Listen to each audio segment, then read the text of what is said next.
2 Credit Suisse ex-employees have pled guilty to cooking the books, and we got Gene Eaglesham here to tell us all about this. Cooking the books, not a new thing, but not a good thing either. No, an important case, this one. This is the first criminal case against Wall Street related to the financial crisis. So it's taken a while, but it's an important one, and there are more cases in the pipeline to come.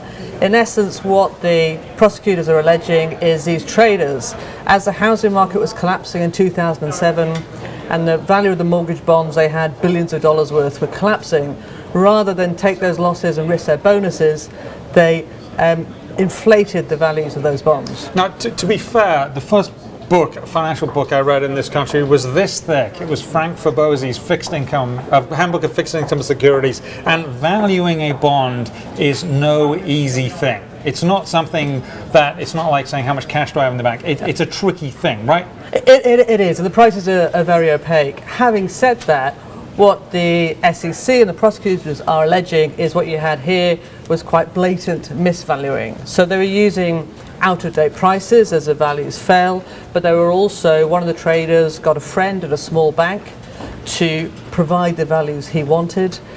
Using the SEC chief on a conference call just called it a how-to list of how to mismark these bonds. Now, Gene, we knew as the financial crisis was raging, we knew, at least here in the Journal, that there was all sorts of mark fraud, as we like to call it, as people tried to keep their... They weren't marking it to market, is what they should have been doing. Or they were marking it to model, or they were marking it to what the group of 3 or 4 people who held very exotic securities, they would sort of have a gentleman's agreement about what this stuff was worth.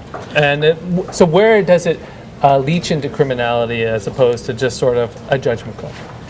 Certainly what's being said here is they have evidence that it was deliberate cover-up, that they were deliberately doing this, that they were making up prices or using any way they could to really set the values to get the profit figures they wanted, rather than doing it the right way around. So it's not a judgment call so much as alleged deliberate criminal behaviour. Right.